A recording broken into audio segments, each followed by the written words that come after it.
다니엘 3장 1절부터 30절 전체가 본문이 되겠고요. 우리가 읽기는 16절부터 18절 그리고 24절부터 30절 그렇게 읽겠습니다. 자, 16절부터 18절은 다 같이 읽겠습니다. 시작. 사드락과 메삭과 아벳느고가 왕에게 대답하여 이르되 느부갓네살이여, 우리가 이 일에 대하여 왕에게 대답할 필요가 없나이다. 왕이여, 우리가 섬기는 하나님이 계시다면 우리를 맹렬히 타는 풀무불 가운데에서 능히 건져내시겠고 왕의 손에서도 건져내시리이다. 그렇게 하지 아니하실지라도 왕이여, 우리가 왕의 신들을 섬기지도 아니하고 왕이 세우신 금신상에게 절하지도 아니할 줄을 아옵소서. 24절 넘어가셔서요. 이건 제가 읽겠습니다. 쭉 제가 읽고 여러분이 마지막 30절만 다 같이 읽어주십시오. 그때 느부갓네살 왕이 놀라 급히 일어나서 모사들에게 물어 이르되 우리가 결박하여 불 가운데에 던진 자는 세 사람이 아니었느냐 하니 그들이 왕에게 대답하여 이르되 왕이여 옳소이다 하더라. 왕이 또 말하여 이르되 내가 보니 결박되지 아니한 네 사람이 불 가운데로 다니는데 상하지도 아니하였고 그 넷째의 모양은 신들의 아들과 같도다 하고 느부갓네살이 맹렬히 타는 풀무불 아귀 가까이 가서 불러 이르되 지극히 높으신 하나님의 종 사드락 메삭 아벳느고야, 나와서 이리로 오라 하매 사드락과 메삭과 아벳느고가 불 가운데에서 나온지라. 총독과 치사와 행정관과 왕의 모사들이 모여 이 사람들을 본즉 불이 능히 그들의 몸을 해하지 못하였고 머리털도 그을르지 아니하였고 겉옷빛도 변하지 아니하였고 불탄 냄새도 없었더라. 느부갓네살이 말하여 이르되 사드락과 메삭과 아벳느고의 하나님을 찬송할지로다. 그가 그의 천사를 보내사 자기를 의뢰하고 그들의 몸을 바쳐 왕의 명령을 거역하고 그 하나님 밖에는 다른 신을 섬기지 아니하며 그에게 절하지 아니한 종들을 구원하셨도다. 그러므로 내가 이제 조서를 내리노니 각 백성과 각 나라와 각 언어를 말하는 자가 모두 사드락과 메삭과 아벳느고의 하나님께 경솔히 말하거든 그 몸을 쪼개고 그 집을 거름토로 삼을지니 이는 이같이 사람을 구원할 다른 신이 없음이니라 하더라. 다 같이. 왕이 드디어 사드락과 메삭과 아벳느고를 바벨론 지방에서 더욱 높이니라. 아멘. 기도하겠습니다. 하나님, 새해 첫 주일을 맞아서 오늘 이 시간 우리가 주님 앞에 마음을 다해서 예배드리는 과정 속에 이 시간에 말씀을 함께 나눕니다. 주님께서 우리에게 주신 귀한 말씀을 함께 나누면서 하나님의 음성을 듣는 시간 되게 하시고 주님의 뜻을 분별하는 시간 되게 하여 주옵소서. 그 말씀, 그 뜻을 분별해서 깨닫는 대로 우리의 삶 속에 실천하고 그래서 하나님을 기쁘시게 해드리는 첫 시간부터 주님의 영광을 올려드리는 우리의 삶이 되도록 이 한 해를 축복하여 주옵소서. 예수님의 이름으로 기도드립니다. 아멘. 성경에는 많은 사람들의 이야기들이 소개되고 있습니다. 근데 그 이야기들을 보면 모두가 다 실제로 일어났던 역사적인 사실들입니다. historical fact란 말이죠. 어느 이야기 하나 만든 이야기가 없고 또 동화 이야기처럼 우화적인 뜻을 가진 이야기들도 아닙니다. 실제로 일어났던 역사적인 사실들입니다. 그러나 이런 역사적인 사실들을 기록한 이유는 어느 장소에 어떤 사람들에게 일어났던 어떤 이야기라는 뜻의 이야기들이 아니라 오고 오는 모든 세대, 모든 하나님의 사람들에게 해당되는 영적인 진리를 담고 있기 때문에 우리에게 소개가 되고 있는 이야기들입니다. 그래서 비록 어떤 사람들에게 일어났던 이야기들이지만 그 이야기는 우리들의 이야기고 또 그 이야기에 담겨져 있는 영적 교훈은 영락없이 우리 세대에 바로 우리들에게, 여러분과 저에게 2013년도에 해당되는 적실한 교훈을 담고 있습니다. 오늘 우리가 보고자 하는 이 이야기도 바로 그런 이야기 중에 하나입니다. 여러분이 아마 대략 교회를 다니신 분들은 대략 알고 계시는 유명한 이야기일 거예요. 주일학교 다녔을 때 제일 많이 듣는 이야기들 가운데 하나겠죠. 혹시 처음 듣는 분들을 위해서 잠깐 이 3장에 나오는 이 성경 본문의 배경과 내용을 여러분에게 잠깐 소개를 해야 될 것 같아요. 때는 바벨론 포로기라고 하는 이스라엘 역사의 가장 어두운 때였습니다. 이스라엘이라고 하는 나라, 즉 유다 왕국이 하나님을 제대로 섬기지 못했기 때문에, 우상 숭배 때문에 그 죄로 인해서 결국 벌을 받아서 바벨론 제국에게 멸망을 당했습니다. 그때 이스라엘을 멸망시킨 왕은 바벨론의 느부갓네살이라는 왕이었어요. 역사적으로 유명한 왕이죠. 폭군이기도 했고 바벨론 제국을 아주 가장 강대하게 만들었던 왕 중에 한 사람이에요. 그 느부갓네살 왕은 이곳저곳 많은 나라를 정복한 다음에 그 피정복 국가의 사람들을 데려다가 훈련을 시킨 다음에 각기 나라로 돌아가든지 아니면 그 나라에서 인재로 등용을 해서 그렇게 사람들을 세웠습니다. 그러나 이 정복한 이 다양한 다인종, 다민족 피정복 국가의 포로민들을 통치하기 위해서는 아주 강력한 권력과 통치 체제가 필요했습니다. 그래서 느부갓네살 왕은 여러 가지 방법을 썼는데 이제 그 중에 하나로 어느 날 자기의 위상을 높이고 자신의 권력과 통치력을 과시하기 위해서 높이 30m나 되는 거대한 금신상을 만들어서 모든 사람들이 볼 수 있는 그런 들판에다가 세워놓았습니다. 그래서 그 신상을 이제 낙성하는 낙성 예식에 모든 사람들을 참여하도록 했죠. 그리고는 여러 가지 악기들을 총동원한 그 군악대에 웅장하고 화려한 연주와 함께 거기 참석한 모든 사람들에게 금신상에게 절을 하도록 했습니다. 혹시 하지 않고 반항할 수 있을 사람들을 생각을 해서 그 옆에다가 훨훨 타오르는 풀무불, 우리식으로 하면 아마 용광로쯤 될 거예요. 그런 용광로를 마련해 놨어요. 아마 불복종할 어떤 강력분자들이 있을 거라고 추측을 했던 것 같아요. 그래서 그걸 보고라도 복종하라고 해놓았겠죠. 바벨론의 모든 관원들이 다 모였습니다. 고급 관리, 하급 관리 할 것 없이 모든 관원들이 모였어요. 피정복민들 또 등용된 사람들이 다 모였습니다. 웅장한 그 군악대의 빵빠레와 함께 모든 문무백관들이 90도로 허리를 굽혀서 땅에 엎드려서 금신상에게 절을 했습니다. 근데 그 가운데 세 명이 꼿꼿하게 서 있었습니다. 사드락, 메삭, 아벳느고라는 이스라엘에서 붙잡혀온 세 명의 청년들이었습니다. 추측해 볼 때 나이가 10대였을 가능성이 높고요. 아마도 많아봐야 20대 초반이었을 거로 생각돼요. 우리가 알고 있는 다니엘의 세 친구죠. 다니엘은 왜 이 장면에 등장하지 않은가? 글쎄요. 저처럼 감기가 걸려서 못 나왔을 가능성도 있고 아프니까, 아니면은 이미 고위 관리가 돼서 외국에 출장을 나갔을 가능성도 있죠. 1장과 2장의 흐름으로 봐서 다니엘이 있었다면 아마 절하지 않았던 사람은 4사람이었을 거예요. 그러나 어쨌든 다니엘은 이 본문에서 지금 등장을 하지 않습니다. 그 이야기가 곧바로 느부갓네살 왕에게 보고가 됐습니다. 느부갓네살 왕이 그 3사람을 불러들였어요. 내가 들었는데 너희들이 절을 하지 않았다고 하는데 그게 사실이냐? 지금이라도 다시 한번 할 테니까 지금이라도 다시 절을 하면 너희들이 살아남겠지만 만일에 하지 않으면 저 풀무불에 집어넣을 텐데 그러면 누가 너희들을 살려줄 수 있겠느냐? 어떤 신이 너희들을 구원할 수 있겠느냐? 그렇게 말을 했습니다. 그러자 우리가 읽었던, 여러분과 제가 읽었던 16, 17, 18절에서 이 세 소년이 아주 뚜렷하게 몇 마디 답을 합니다. 첫째는 이렇게 말을 해요. 왕이여, 이 일에 대해서 우리가 대답할 필요가 없습니다. 이상한 대답이지만 그렇게 말을 했어요. 그 다음에 두 번째는 하나님이 살아계시기 때문에 하나님이 저 풀무불에서나 금신상에게나 왕의 손에서 우리를 구원하실 것입니다. 세 번째는 혹시 그렇게 하지 않는다 하더라도 우리는 왕에게도 절하지 않겠고 금신상에게도 절하지 않을 것입니다. 단호하게 거절을 했어요. 그 말을 듣고 느부갓네살 왕이 분기탱천해서 그 3사람을 풀무불에 집어넣도록 했습니다. 그 열기를 7배나 더 뜨겁게 만들어서 집어넣으라 그랬어요. 열기가 얼마나 뜨거운지 집어넣던 사람이 불타 죽었어요. 근데 들어간 다음에 오늘 본문에 여러분과 제가 읽었죠? 제가 읽은 본문에 보시면은 보니까 3사람이 불에 타 죽는 게 아니라 불은 훨훨 타오르는데 4사람이 걷고 다니는 것입니다. 그 중에 한 사람이 나타났는데 그 한 사람은 마치 Son of God, 신의 아들 같았다.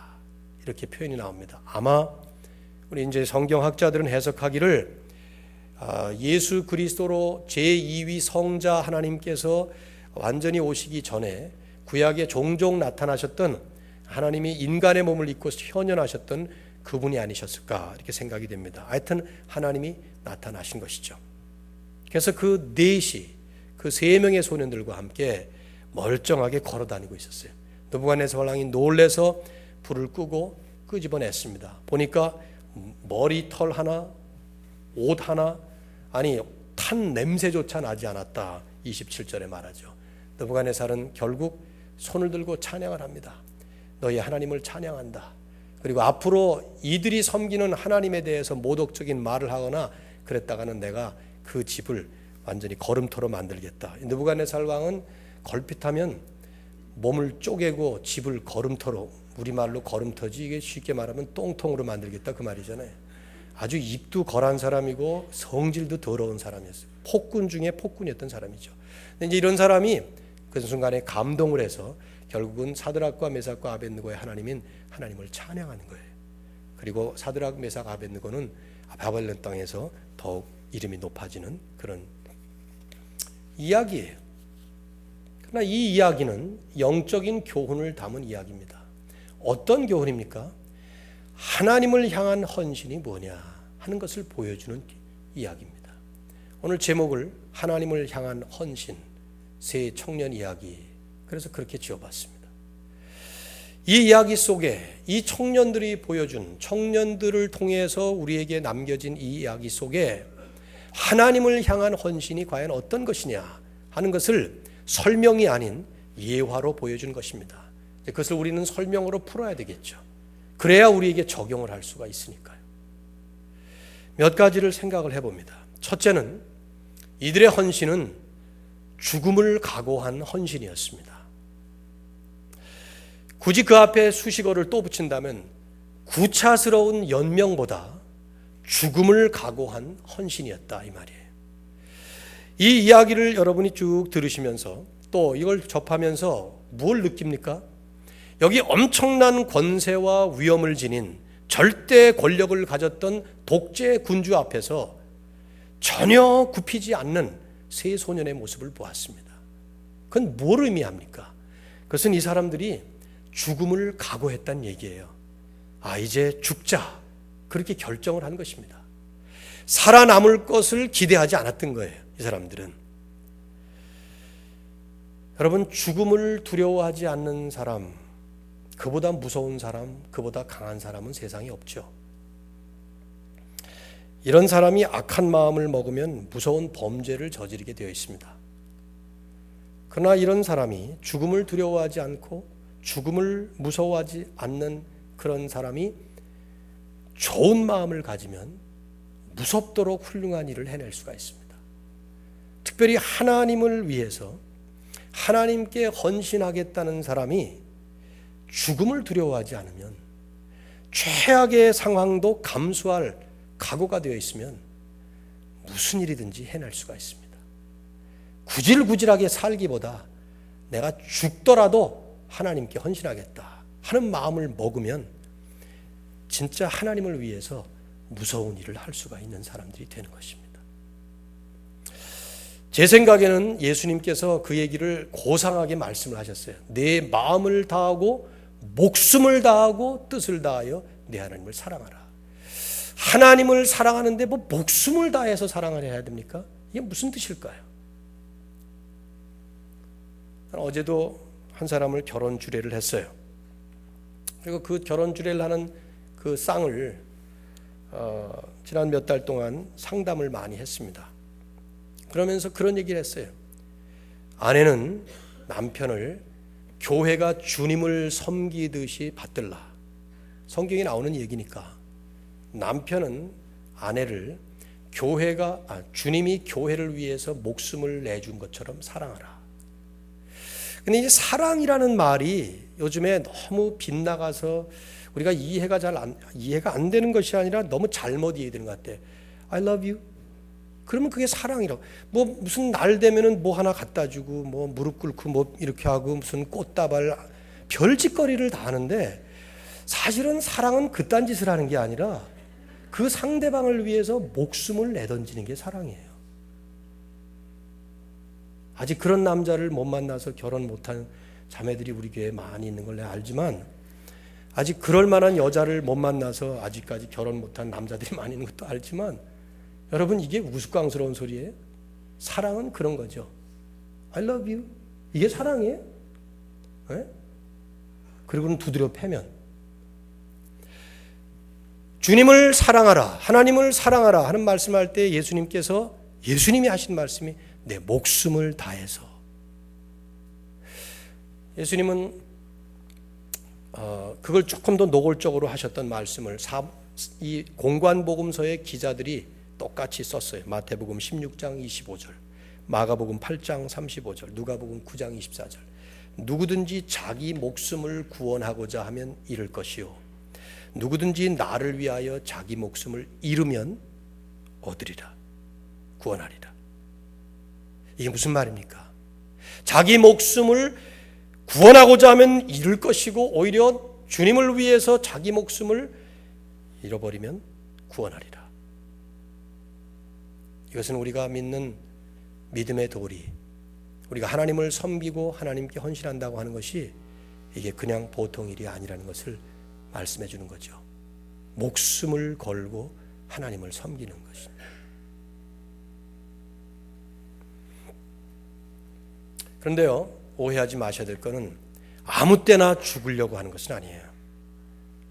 여기 이 세 사람은 아무 때나 죽으려는 사람들이 아니었습니다. 우리가 3장을 뚝 떼서 지금 보니까 그런데요, 다니엘서 1장, 2장 뭐든지 사실은 그런 흐름 속에서 봐야 되는데 1장과 2장을 보면 이 사람들은 살아야 할 때와 죽을 때를 명확히 알고 산 사람들이었습니다. 1장에서 느부갓네살 왕이 왕의 음식을 내립니다. 거기에는 고기가 있었고 그 고기들은 우상의 제물들이었습니다. 이스라엘 사람들로서는 못 먹는 것들이었어요. 레위기야 신명기에 못 먹도록 했습니다. 그걸 먹는 것 자체가 자기들을 더럽히는 것이었기 때문에. 그래서 다니엘이 시작하고 세 친구가 동승을 합니다. 그래서 네 명이 우린 이거 못 먹겠습니다. 그런데 이거 못 먹을 테니까 죽여라 이러지 않아요. 거기서는 어떻게든지 살아남으려고 애를 써요. 지혜를 동원해서 환관장에게 부탁을 합니다. 이거 안 먹으면 안 됩니까? 이거 대신에 채식과 물만 좀 먹게 해 주십시오. 그래서 그 사람들에게 설득을 해서 결국은 살아남아요. 2장에 가보면 느부갓네살 왕이 어느 날 꿈을 꿔요. 그리고는 내 꿈을 알아맞히고 그 해몽까지 해라. 이거 못하면 전부 다 몸을 쪼개고 걸음토로 만들리라. 이렇게 말합니다. 어느 날 자기가 꿈 꿔놓고 나서는 그 꿈을 알아맞추라는 거예요. 아무도 알아맞출 사람이 없었어요. 그때 다니엘이 꿈을 해몽하기 위해서 궁정에 들어갑니다. 그때 다니엘이 세 명의 친구들에게 말을 해요. 내가 들어가서 해몽하는데 너희들은 기도해라. 그때 기도하라 그러면서 뭐라고 기도하도록 하는가 하면 2장 18절에 보면은 자기들을 하나님께 죽지 않게 해달라고 기도하는 거예요. 거의 명확하게 그렇게 나와요. 죽지 않게 해달라고. 그때는 죽어야 될 때가 아니었어요. 그런데 여기서는 이들은 죽기를 각오하고 지금 나가는 것입니다. 왜? 이건 문제가 다른 문제였거든요. 시험이 종류가 달랐기 때문에 이젠 더 이상 어떤 세상적인 원리로는 해결책이 없는 그런 상황에 이르렀어요. 그래서 이제는 죽기를 각오하고 죄를 짓기보다 우상에게 절하는 것보다 차라리 죽어야 한다. 그리고 나선 것이죠. 우리는 살아야 될 때가 있고 죽어야 될 때가 있습니다.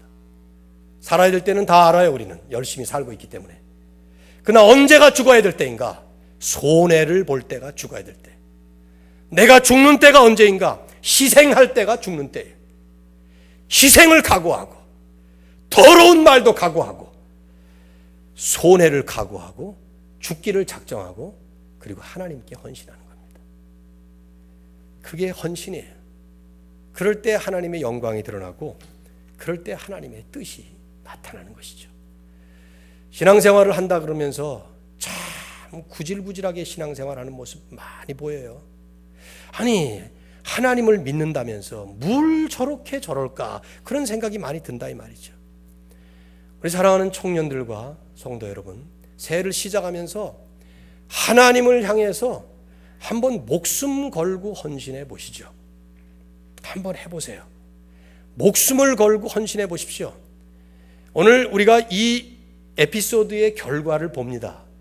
이 결과를 보면서 우리는 이랬더니 이래서 결국 이렇게 됐구나 하는데 그걸 너무 쉽게 생각할 일이 아니에요. 무엇이 도대체 이 결과를 만들어냈는가 생각을 해볼 때 첫 번째가 자기를 포기한 것이죠. 죽기를 각오한 거예요. 그래서 이런 결과가 나타난 것입니다. 여러분의 직장, 여러분의 명예, 여러분의 건강, 심지어 여러분의 목숨, 생명, 그것도 다 하나님을 위해서 내드려보면 하나님은 진정한 주인이시기 때문에 하나님 식대로 그 일들을 이끌어 가실 것입니다. 우리가 신앙생활을 한다고 그러면서 너무 구차스럽게 신앙생활하는 것은 하나님 앞에 가서도 부끄러운 구원이 될 거라는 생각이 들어요. 2013년도가 마지막이라면 생각해 보면서 한 해를 시작해 보시기 바랍니다. 두 번째, 이들은 복잡한 이론이 담긴 불순종이 아니라 단순한 실천으로 순종을 했습니다. 이게 무슨 말이냐 하면 이런 거예요. 많은 이론을 대지 않습니다. 자, 16절에 이분들이 얘기했던 첫 번째 말을 유념할 필요가 있어요. 왜 이런 말을 할까 하는 거죠.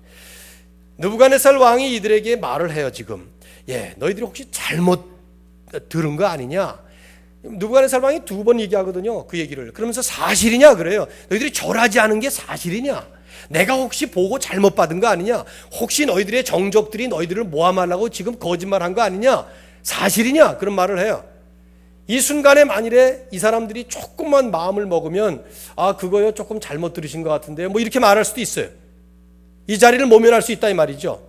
느부갓네살 왕이 이런 식으로 꼬드긴 이유는 간단해요. 이 세 사람을 높였기 때문이에요.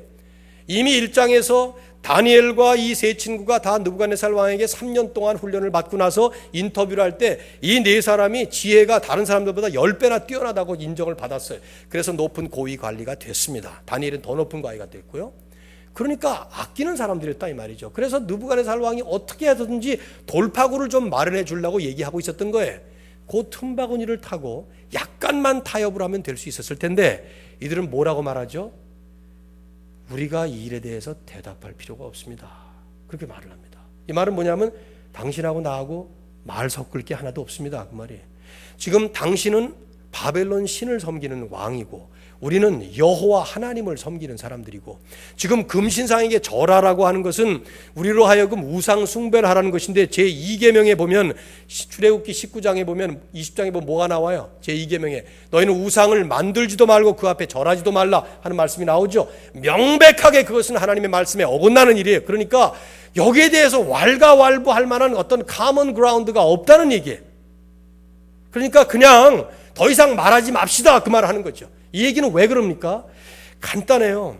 길게 어떤 복잡한 이론을 설파해서 결국 불순종하는 것이 아니고 아주 단순하게 간단하게 행동으로 실천하면서 순종하는 것입니다.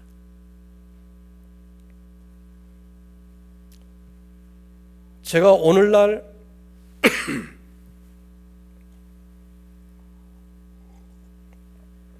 오늘날의 우리들의 상황에 비추어서 만일에 절을 하기로 어떤 합리화를 하기 시작했다면 많은 제가 생각할 때 최소한 6가지는 나올 수 있을 것 같아요. 6가지 합리화. 일제시대의 신사참배라는 거 여러분 들어보셨나요? 동쪽으로 약간 돌려서 절만 하면 되는 거예요. 그것도 땅바닥에 엎드리지 않고 허리만 굽히거나 머리만 숙여도 된다고 허락을 했습니다. 일본에서.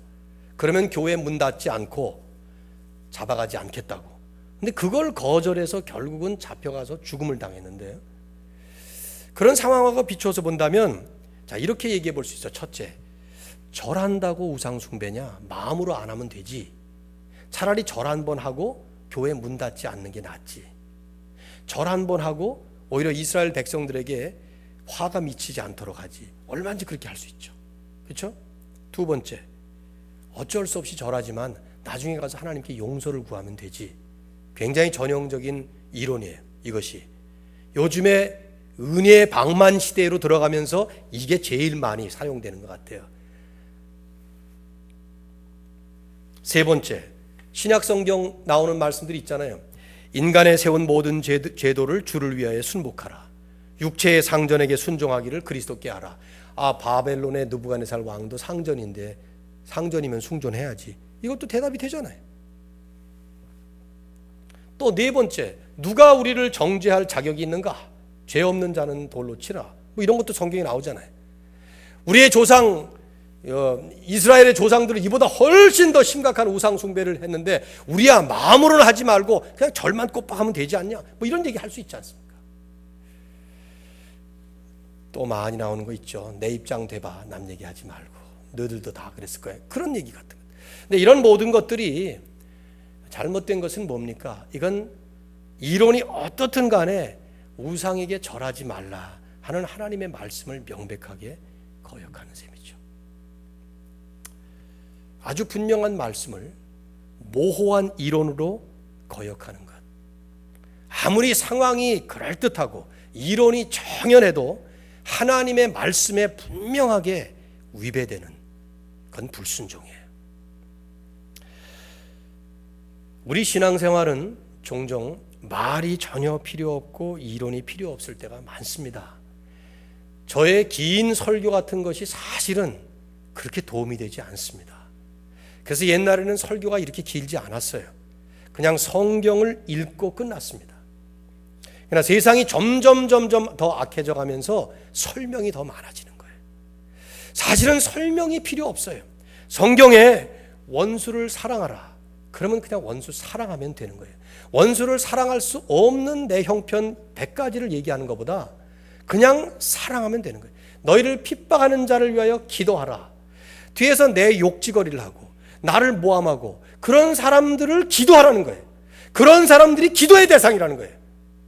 기도하면 되는 거예요. 그냥 못해도 싫어도 그런 사람들을 위해서 기도가 나오지 않는 내 심정을 10가지로 설명하는 것보다 그냥 기도하는 것입니다. 남을 비판하지 마라 하면 비판 안 하면 되는 거예요. 비판을 할 수밖에 없는 100가지 이유를 대서 남을 비판하는 것이 아니고 그냥 성경 말씀은 너무 단순해요. 사실은요. 그런데 그 단순한 말씀을 복잡한 이론으로 불순종으로 만들어버리는 거예요. 2013년도가 단순하게 순종하는 한 해가 될 수 있기를 주님의 이름으로 축원합니다. 무식하게 순종하시기 바랍니다. 진짜 무식할 정도로 말씀이 그렇게 말하니까 그냥 하는 거예요.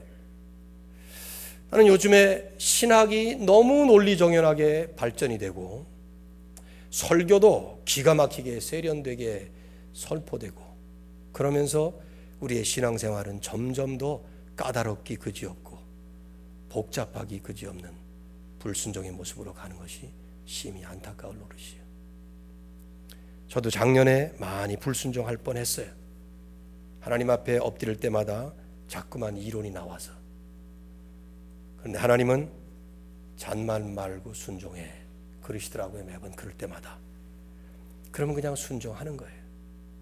뭐 말하고 싶어도 말하지 않는 게 좋아요. 세 번째로 이들의 헌신은 문제보다 크신 하나님을 절대 신뢰하는 헌신이었습니다. 17절에 이들이 하는 말을 들어보십시오. 왕이여 우리가 섬기는 하나님이 계시다면, 이게 조금 잘못 번역된 말이죠. 뉘앙스가 좀 하나님이 없는데 계시다면 이런 말처럼 들리잖아요. 그렇게 번역하지 말고 우리가 섬기는 하나님이 계신데 그렇다면 이렇게 말을 해야 됩니다. 이 세 사람은 하나님이 계신 것 분명히 믿는 사람들이었죠. 그런데 왕인 느부갓네살은 안 믿어요. 그러니까 그에게 이렇게 말하는 겁니다. 우리가 섬기는 하나님이 분명히 계신데 그렇다면 우리를 맹렬히 타는 풀무불과 왕의 손에서 건져내실 것입니다. 이들이 뭘 믿었습니까? 하나님의 능력을 믿었습니다. 하나님의 능력, 파워를 믿은 거예요. 그 하나님의 파워가 뭡니까? 저 풀무불 아무것도 아니라 이거죠. 왕 당신도 아무것도 아니라 이 말이에요. 왕을 무시하는 어떤 예의범절에서 어긋나는 행동한 게 아니에요. 풀무불을 무시하는 비현실적인 사람들이었기 때문이 아닙니다. 그들은 두 눈으로 똑똑이 훨훨 타오르는 용광로를 보고 있었어요. 권세가 떵떵거리는 권세를 가진 왕 앞에 지금 서 있습니다. 대단히 현실적인 사람들이었지만 그러나 초현실적인 믿음을 가진 사람들이었기 때문에 이 현실을 넘어가는 하나님을 믿고 있는, 그래서 그 하나님에게 헌신하는, 그런 헌신을 하는 이 모습을 보여주는 것이죠. 진정한 헌신은 그 헌신의 대상이신 하나님을 믿는 것이 헌신이에요. 우리가 헌신한다고 할 때 헌신한 결과로서 내게 주어지는 어떤 득, 어떤 유익, 그것 때문에 헌신한다면 사실은 그건 온전한 헌신이라고 볼 수 없죠. 이분들이 하나님을 향해서 보여준 헌신은 하나님, 그분을 믿은 것입니다. 여러분, 저 이런 질문 여러분에게 종종 하는 편인데, 여러분이 믿는 하나님은 얼마나 큰 하나님입니까? How big is your God? 하는 질문. 우리가 믿는 하나님은 얼마나 큰 하나님입니까? 여러분이 믿는 하나님이 어떤 분, 여러분 스스로 한번 신학을 정리해 보세요. 올해 들어서 2013년도를 여러분이 신앙생활을 할 때 결국 신앙생활의 초점과 핵심과 방향이 하나님인데, 이 하나님이 어떤 분이신가? 여러분 한번 정리를 해 보십시오. 하나님이 어떤 분입니까? 여러분이 가지고 있는 신학의 범주에 들어있는 어떤 분입니까? 어떤 분이세요, 하나님이? 성경이 말씀하는 하나님을 믿습니까? 성경이 왜 하나님을 이런 식으로 표현합니까? 성경에 보면 수도 없이 믿을 수 없는 얘기들이 많이 나와요. 예수 그리스도께서 행하신 일들도 너무 믿을 수 없는 얘기들이에요. 근데 왜 그런 이야기들을 여기다 다 기록을 해서 성경 말씀을 이게 진리의 말씀이 아닌 이상한 우화처럼 이렇게 만들어 놨습니까? 그건 간단해요. 하나님이 그런 분이시기 때문에 그렇다 이 말이에요. 그래서 그걸 보고 하나님을 믿으라는 얘기죠. 하나님은 모든 질병을 치료하실 수 있는 분이세요. 말씀 한마디로 모든 병을 다 고칠 수 있어요. 또 하나님은 모든 문제를 그냥 즉각적으로 순간적으로 그 스플릿 세컨드에 그냥 해결하실 수 있는 분이에요. 우리가 볼 때는 얽히고 설켜서 그냥 도저히 풀 수 없는 실타래 같죠. 알렉산더 대왕에게 어떤 사람이 그 실 뭉치를 잔뜩 가지고 와서 이렇게 꽂아가지고 이거 한번 풀어보라고 이렇게 하니까 떡 보더니 칼로다가 싹 베버렸대죠. 그냥 이렇게. 그러니까 다 풀어졌대죠. 그 얘기 들으면 저는 하나님이 그러신 분이라고 생각돼요. 우리는 이걸 어떻게 풀어야 될까 그러면 저기서 잡아당기면 더 꼬이고 그러지만 하나님은 어느 날 단칼로 베버리듯이 그냥 봄눈 녹듯이 싹 사라져버리게 막 그런 하나님이시라는 거예요. 하나님은 그런 분이십니다. 하나님께서 그런 분이시라는 사실을 결국은 믿음으로 나아가면서 체험을 해야 그 하나님이 그 하나님인 것을 믿게 되는데, 올 한 해가 여러분에게 그런 하나님이 체험되어지는 한 해가 되기를 주님의 이름으로 축원합니다. 여러분이 가진 문제가 뭡니까? 성경은 수도 없이 말하죠. 구하라 그러면 주실 것이요, 찾으라 그러면 찾을 것이요, 문을 두드리라 그러면 열릴 것이니, 구하는 이마다 얻을 것이요, 찾는 이가 찾을 것이요, 문을 두드리는 이에게 열릴 것이니라. 그러면서 하신 말씀이 왜 구하지 않느냐, 왜 찾지 않느냐, 왜 문을 두드리지 않느냐 말씀하지 않아요? 이번 한 주간 동안 여러분 새벽 기도에 나오셔서 한번 구해보세요. 여러분이 가진 문제를 다 내놓고 심지어 한번 적어보세요. 저는 그런 거 잘 안 합니다만은 그런 것도 한번 해보세요. 백지에다가 여러분의 문제가 얼마나 많은지 한번 적어보십시오. 한번 쫙. 하나도 적을 거 없는 사람 같으면 됐고, 나 적을 게 있는 사람 적어보세요. 쭉 다 적어놓고 정말 십자가 앞에다 올려놓고, 하나님 이 문제 난 도저히 해결 못하는데 하나님 해결해 주십시오 하고 한번 내보십시오. 폼 잡고 팔짱 끼고 앉아서 그냥 하나님을 믿는 건지 안 믿는 건지 그런 식으로 믿지 말고 한번 절대절명에 하나님 앞에 매달려서 기도하는 그런 시간 한번 가져보십시오. 그래서 체험을 해봐야 하나님이 하나님인 걸 알게 되는 것입니다. 이 체험이 없으면 밤낮 하나님은 이론에 불과해요. 책에 적혀있는 세 글자 하나님, 거기에 불과한 것이죠.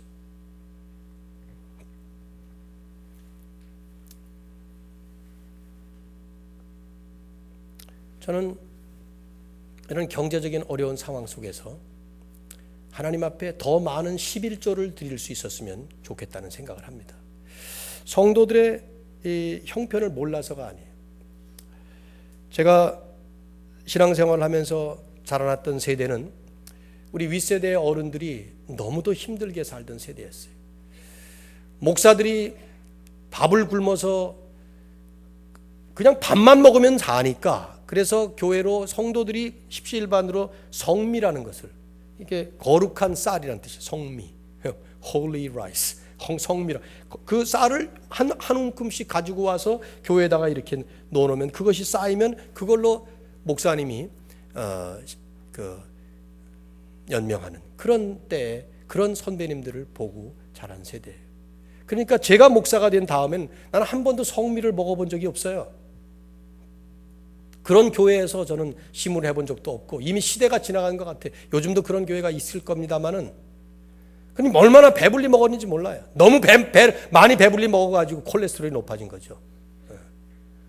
근데 제 윗세대 어른들을 보면 안타까운 것이 배를 골고 그런데 그런 시대에 먹을 게 남아서가 아니고 하나님의 말씀이 10의 1을 드려라 하니까 11조를 드리던 시대였어요. 지금 여러분이 어렵고 힘들고 또 괴로울 때 또 이런 얘기까지 하면 어렵겠죠. 그러나 그럴수록에 우리는 하나님을 믿고 가는 것입니다. 하나님이 하나님이시기 때문에 저희 장인어른이 오랫동안 한식업을 크게 하셨습니다.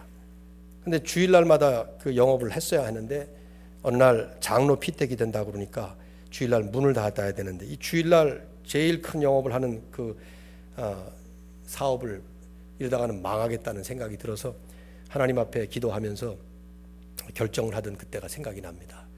내가 나 같은 놈을 장로로 세우는데 이때까지 나를 먹고 살게 하실 뿐만 아니라 7남매를 대학을 다 졸업하기까지 이렇게 키워주신 그 하나님의 은혜를 모르고 여전히 사업이 내 밥줄인 줄 알고 있는 내 부족함, 그러면서 깨끗하게 주일 성수를 지키시고 온전한 10의 1을 하시기 시작하면서 하는 그때 그 모습을 보면서 참 저도 감동을 받았던 생각이 납니다. 하나님은 의인의 자손이 걸식함을 허락지 않는다고 말씀합니다.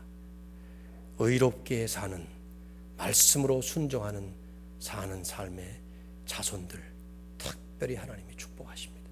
여기 청년들이 많아서 우리 청년들은 청년의 때에 걸맞는 말씀에 적용을 하십시오.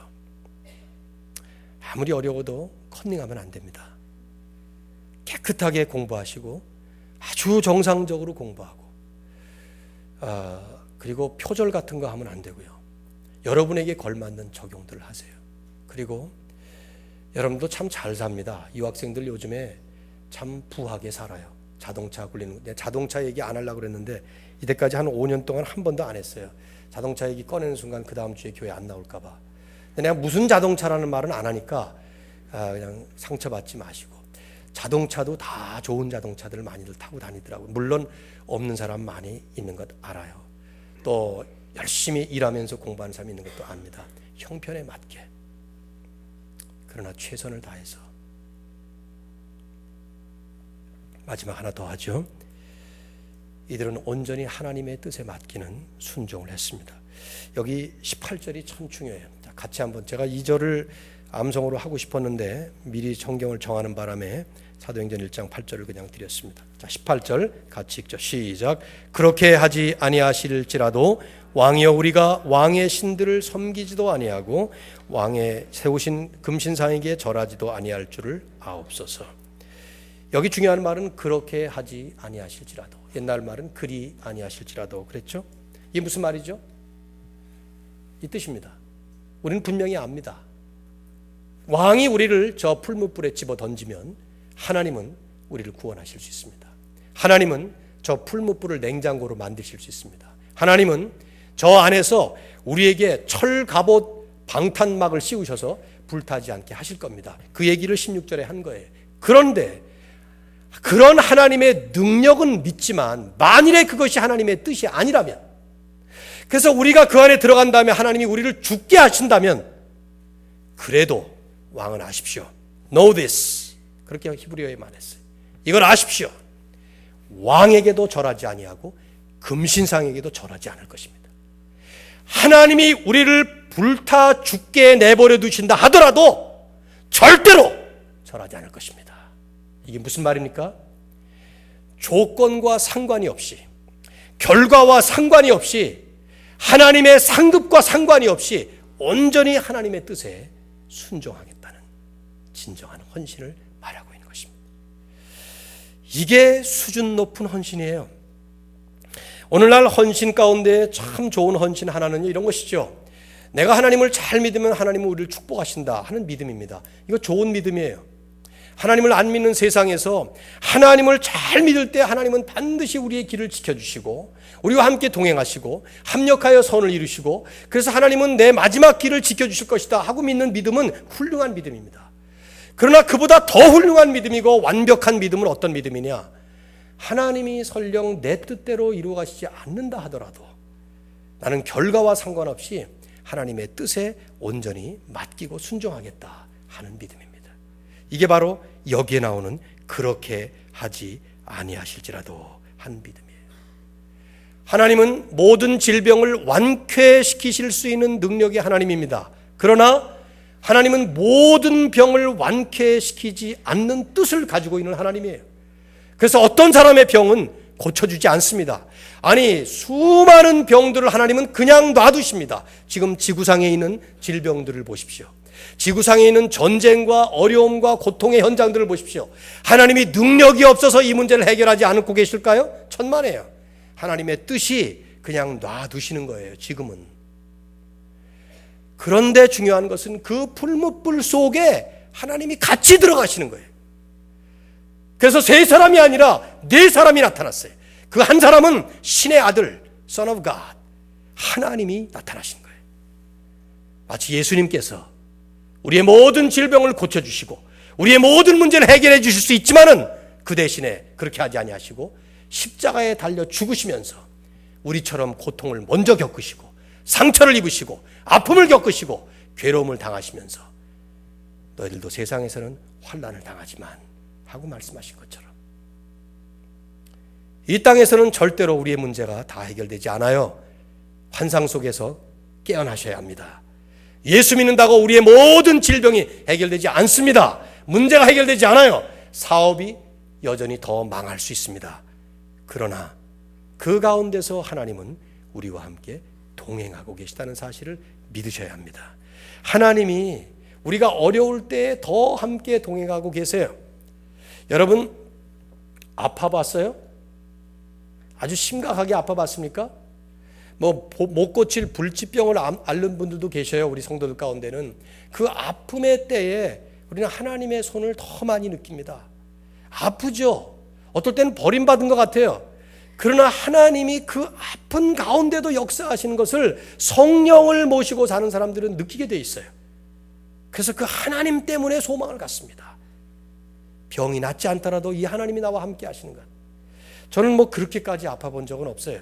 그러나 1년에 한 번, 2년에 한 번 정도는 아주 심한 감기를 앓는 것 같아요. 저는 그거 감사하게 생각해요. 웬만한 건강한 체질이니까. 그래서 특별히 죽을 병 같은 건 없어요, 저한테 지금 아직까지는. 그런데 아주 죽도록 아플 지경에 한 번씩은 당하는 것 같아요. 지난 이틀 동안에도 열이 103도가 넘어가면서 또 우리 또 닥터는요. 저희 닥터가 아주 특별한 닥터라. 열이 나면 그 열을 치료할 수 있는 약을 안 주고 열을 더 내라 그래요. 그래서 바이러스는 이 열에 약하기 때문에 치료할 방법이 없고 그래서 고열을 더 만들려는 거예요. 그래서 열 날 때 일단 99도, 100도 이렇게 올라간다 싶으면은 방 한 모 뒤집어 쓰고 가죽 장갑 끼고 내복 2개 입고 추리닝 또 입고 전기담요 틀고 그래서 이틀 동안 그 고생한 거 아니에요. 그냥. 근데 열이 103.5도까지 이렇게 올라가니까 이거 병원 가야 되나 이런 생각이 들던데 근데 그 순간에 어떤 생각이 드는지 아십니까? 하나님이 나와 함께 하시는구나 그런 생각이 들어요.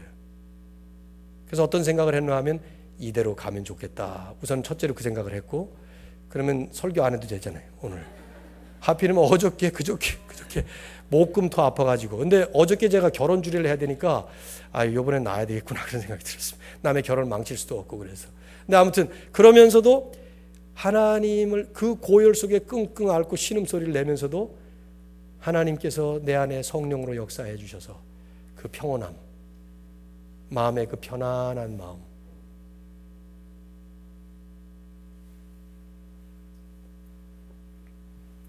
제가 안 낳고 나왔어야 이게 말이 되는 말인데 낳았으니 할 말이 없네요. 열이 뚝 떨어져서 오늘 아침에 그리 아니하실지라도 2013년도 하나님께서 우리를 사업을 잘 되게 해주지 아니하실지라도 내가 계획하고 있는 공부가 제대로 잘 안 풀릴지라도, 학위 논문이 잘 안 써질지라도, 물론 거기에 자기 게으름이 섞이면 안 되죠. 최선을 다하는데도 교수가 이사를 갔다든가, 뭐 어느 지도 교수가 갑자기 막판에 돌아가신 그런 경우도 있어가지고는 그 논문은 맞춰주고 돌아가셔야 되는데, 그런 경우도 내가 얘기를 듣고 나니까 와, 황당하더만. 박사학위 다 끝날 판에 지도 교수가 돌아가셔서 다시 해야 된다는 얘기를 내가 들어보고 나서는 뭐 별별 일이 다 일어날 수 있죠. 자녀들에게 심각한 문제가 생길 수도 있고, 출산하는 가정들 계속 지금 보면서 그때마다 정상아가 태어나는 것 때문에 눈물 나도록 감사해요. 혹시 정상아가 태어나지 않고 혹시 심각한 어려움을 갖는 아기가 태어난다 하더라도 결국 이들은 풀무불 속으로 던져지죠. 저는 하나님이 조금 야속하긴 해요. 이 사람들이 그리 아니하실지라도 뭐 이러면서 나가면은 하나님이 옆에 있다. 이야, 정말 얘네들 괜찮은 애들이구나.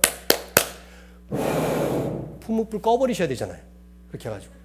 아니면은 그렇게 하고 난 다음에 느부갓네살이 저놈들을 이래가지고 심장마비 걸려서 죽게 만들면 거기서 끝나는 거 아니에요. 이래야 시나리오가 맞는 거 아니에요, 이게. 그렇죠? 그래야 되는 거예요. 그런데 하나님 종래, 그래 말대로 되라. 그리고는 풀무불 안에 집어넣어 던져버렸어요. 그냥 그대로. 무슨 방탄복도 안 주고 집어넣어버린 거예요. 훨훨 타오르는 불 속을 들여다보니까 느부갓네살이 뚜악하고 놀란 거죠. 전혀 놀고 있어서 4명이 거기서 지금 거닐고 있었다 그러잖아요. 거닐고 있으면 제 생각에는 왔다 갔다 하면서 무슨 놀고 있었던 것 같아요. 같이 게임하면서. 결국은 나오라 그래서는 하나님을 높이는, 이방신의 입에서 하나님의 찬양이 나오는. 여러분, 이들은 이것을 기대하지 않았어요. 죽기를 기대했지만 하나님은 아직 죽을 때가 아니다. 내 이름을 높여야 될 때다. 여러분과 저의 삶에 올 2013년 임마누엘 교회 이런 귀한 하나님의 축복이 함께 하시기를 주님의 이름으로 축원합니다. 하나님 아버지,